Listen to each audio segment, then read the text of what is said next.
সেও একজন শীর্ষ সন্ত্রাসী ছিল। সন্ত্রাসীতে আমরা যেটা প্রাথমিকভাবে করতেছি যে এলাকার আধিপত্য নিয়ে একটা ঘটনা ঘটছে।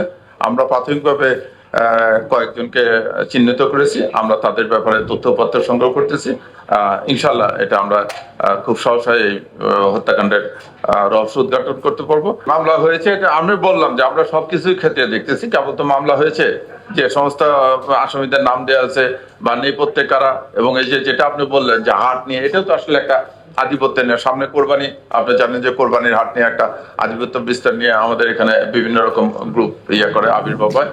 আমরা এদের ব্যাপারে খুব কঠোর অবস্থান নিয়েছি এবং আমি বললাম, আমি আপনাদেরকে আশ্বস্ত করতেছি অচিরে আমরা এই হত্যাকাণ্ডের সঙ্গে কারা জড়িত এবং হত্যাকাণ্ডের কারণ মূল উদ্ঘাটন সহ যারা জড়িত তাদের বিরুদ্ধে আইনগত ব্যবস্থা নেব। পাঞ্জাবের জগতে একটি বিশ্বস্ত নাম শাবাব এথনিক ওয়্যার। এতে তদন্তাধীন মামলা হয়েছে, আমরা তাদেরকে আজকে কোর্টে পাঠাইছি। আমরা রিমান্ডে নিয়ে এসে জিজ্ঞাসাবাদ করবো। অবশ্যই তো আমরা আরো কিছু জানার অবশ্যই আছে। প্রাথমিকভাবে আমরা যেটুকু জেনেছি যে তারা সন্ত্রাসী সংগঠন করেছে, তারা একত্রিত হয়ে সন্ত্রাসমূলক কর্মকাণ্ড পরিচালনা করতো একটা গোষ্ঠীর নামে।